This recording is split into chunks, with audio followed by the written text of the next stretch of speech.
Please welcome Senior Vice President of Customer Loyalty and President of Flying Blue for Air France-KLM, Benjamin Lipsey, in discussion with founder and editor of the Airline Observer, Brian Summers.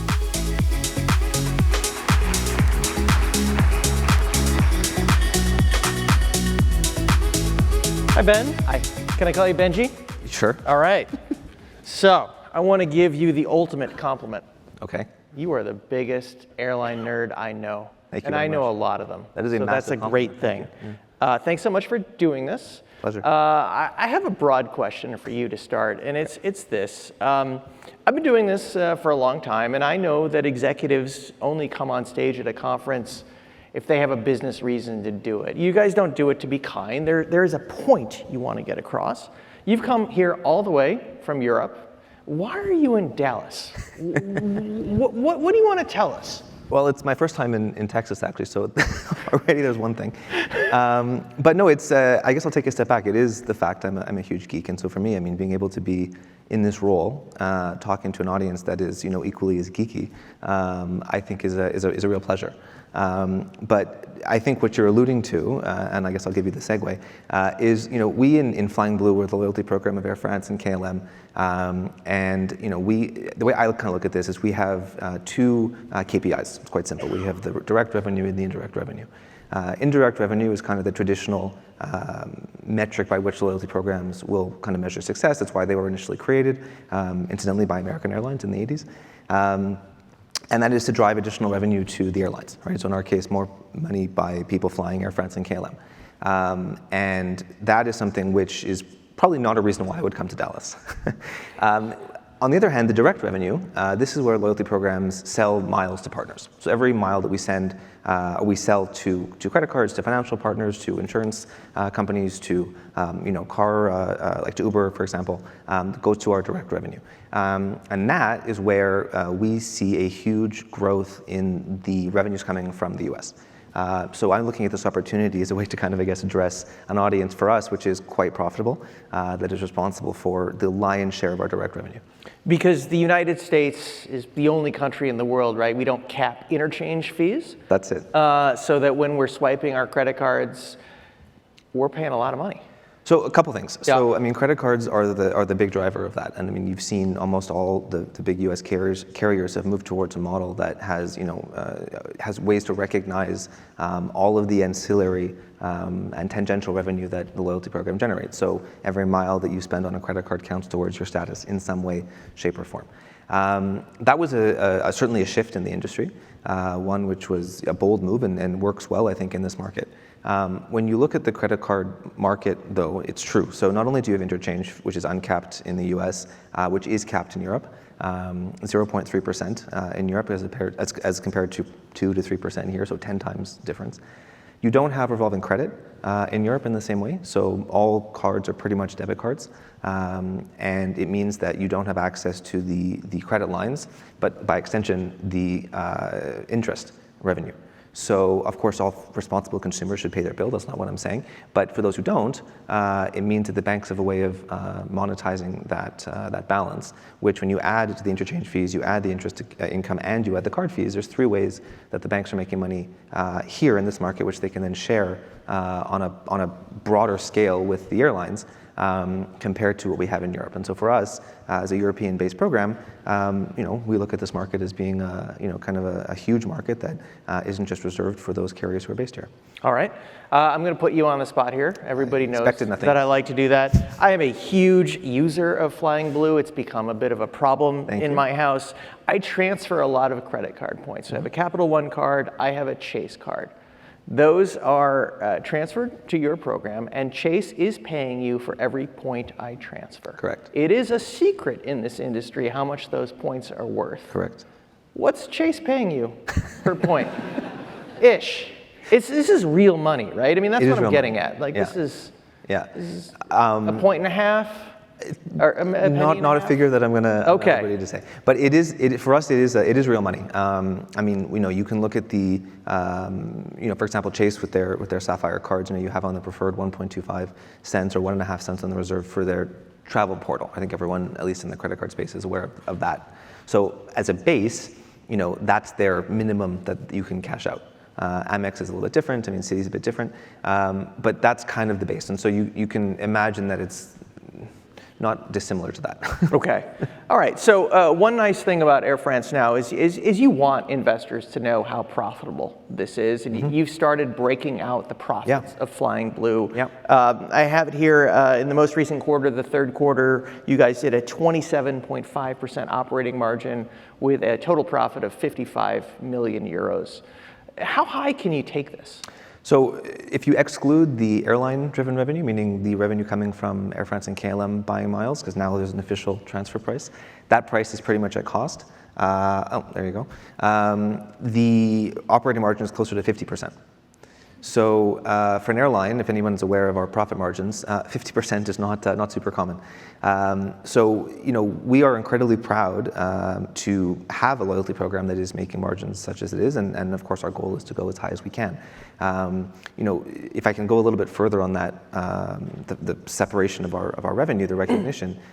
In 2023, we were able to conclude a deal with Apollo, which is an American private equity firm. Not an easy, an easy investor, one that looks for a return on their investment. And it was really, really cool because we were able to show them the value of a loyalty program, especially one for the first time outside of the US that was able to really leverage its loyalty program and recognize the value on the balance sheet. So for us, we were able to recognize 1.5 billion euros as a quasi-equity amount on our balance sheet, which allowed Air France-KLM to recognize the value that loyalty brought. Because previously, it was just kind of rolled up into the success of the airlines or the financial results of the airlines. And in many other companies, that's the way it works. In the US, it's a bit different. The model kind of predates that. You have some, American, United, Delta, they've all kind of had this kind of financial transaction, or they've mortgaged it. And during COVID, you had the market cap of the loyalty programs that were worth more than the actual airlines. Then the airlines were valued, and that just shows you the value and the staying power of these loyalty programs. For us in Europe, again, we were the first. It was really nice to be able to show the success that we were able to bring. And you see here, you see in these slides, so that if we use 2019 as the base, we kind of released, that was our Flying Blue 3.0 as we call it. You can see that during COVID, it took a hit, obviously, but in 2021, we were 38% higher. In 22, we were almost 100% higher. And in 2023, it's continuing to grow. And this year, it will also be quite impressive. So, like I said, really proud to have a team that is able to deliver consistent value. In a way, I should also add that in rising interest rate environment with Apollo last year, we're able to keep the interest rate the same. So for us, the coupon rate that we're paying for this quasi-equity transaction didn't go up when all of the other industry interest rates were increasing. So we were really proud of that. Great. So Benji, these are very cute numbers. And it's always nice to see a business that's on the ascent. But you and I and some people in the audience know what Delta did with its loyalty program last year, about $6.7 billion. On track for more. $7 billion plus this year. European airline can never get close to that number, right? Never say never. We have hope, but let's just say that the 7 billion figure is not on our budget for next year. Again, it goes back to, I think Delta this year, they said they're on track to reach 7 billion from Amex, right? They have 1% of US GDP flowing through their cards, which is amazing. And as our strong joint venture partner, we're really happy for them, really happy to see those results.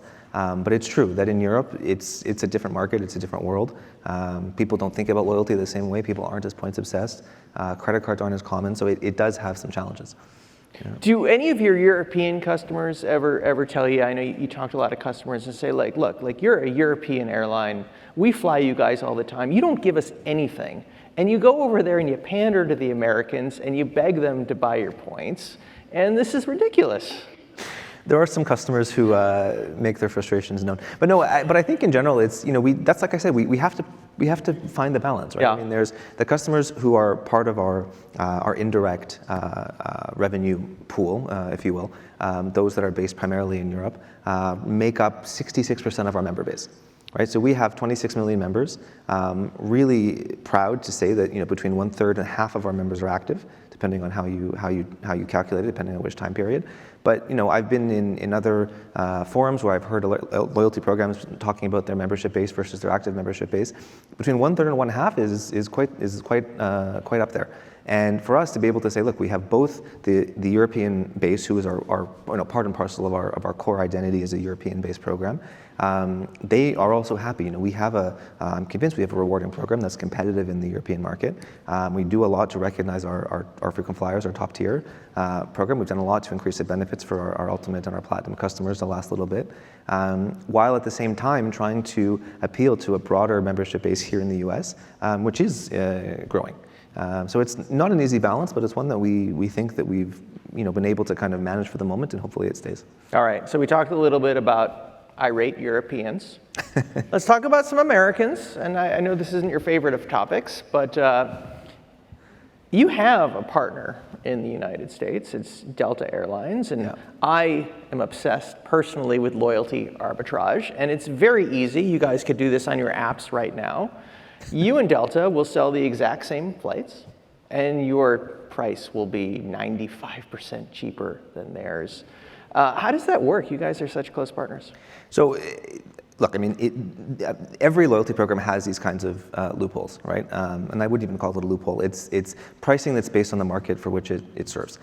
You have the alternate or the inverse, which is true. There's certain flights that will operate between Paris and Seoul that will be cheaper to redeem via Delta.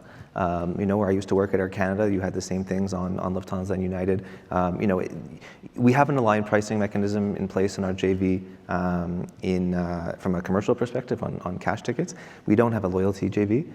We have a different market. We have a different currency, which is worth different amounts. I mean, yes, we are both transfer partners of Amex, but that's where the similarity lies.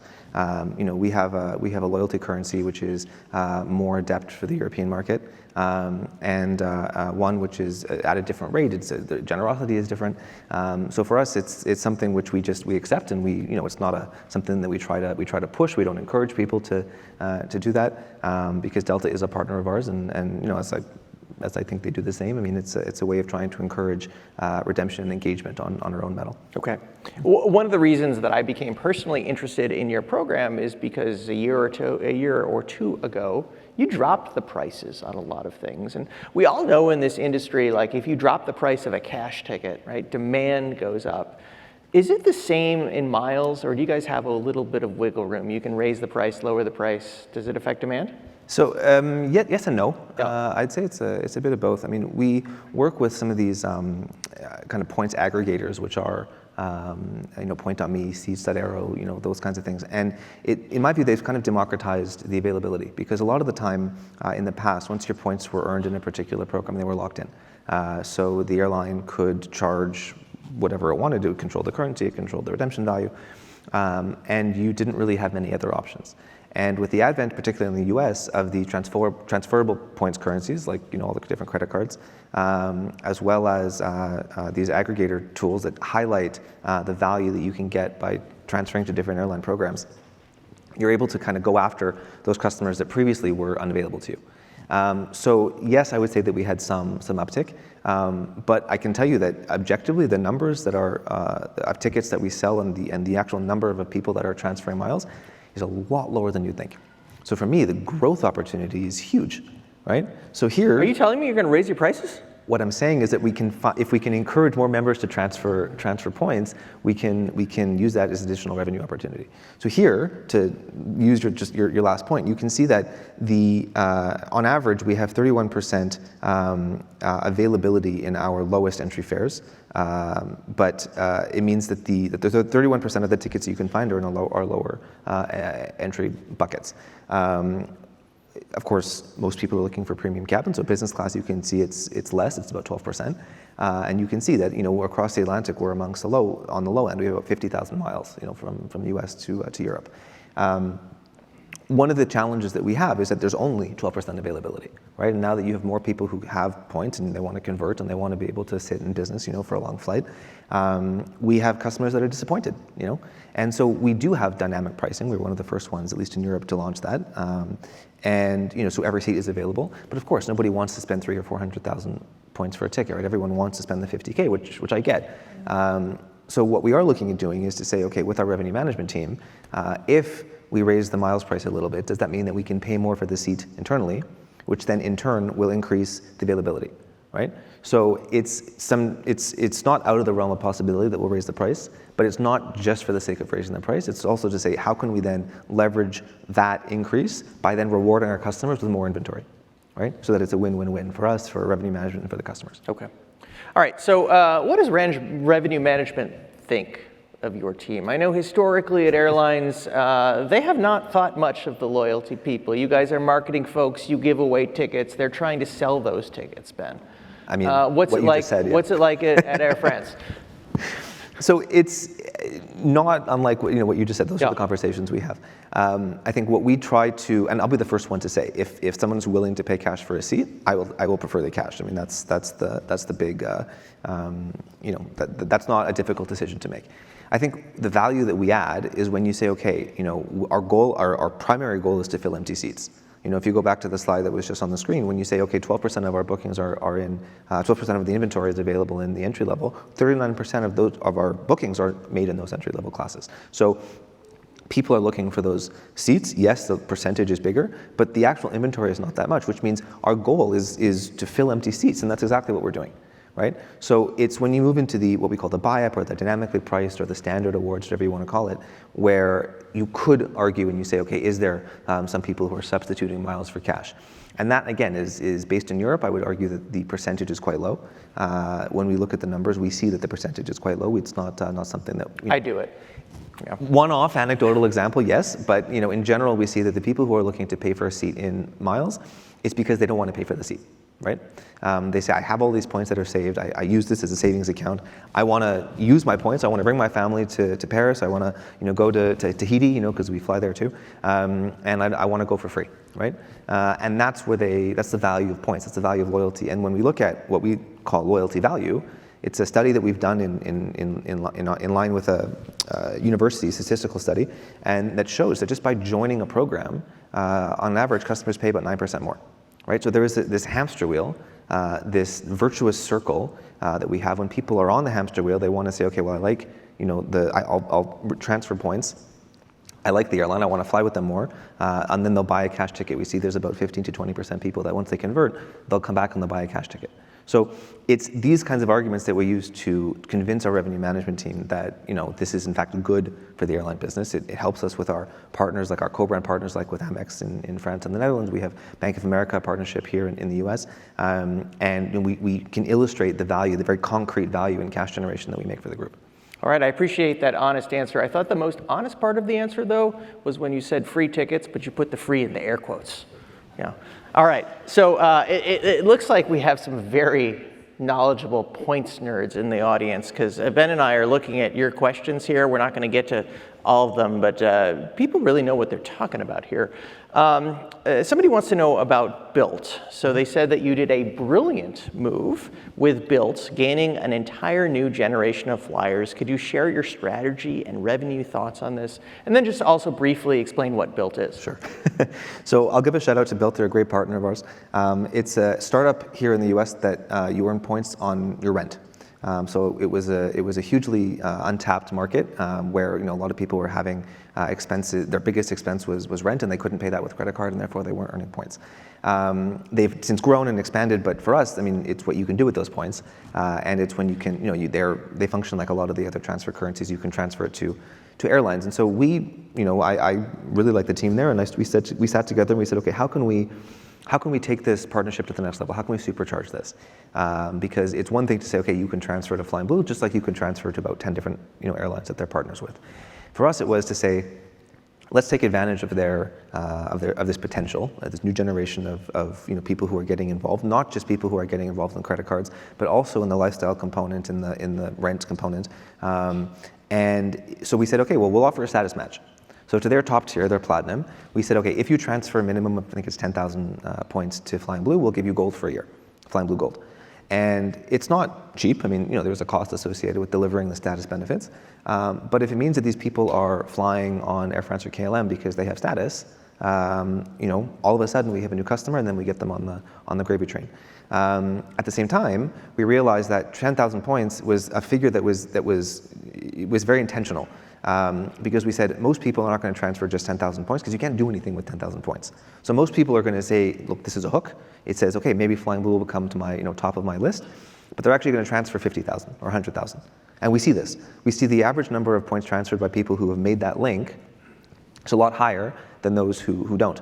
And it's very few are actually just at that 10,000. It's people who are realizing that they need to transfer more. But it gets them to make that move. It gets them to engage with Flying Blue, which then gets them into the ecosystem.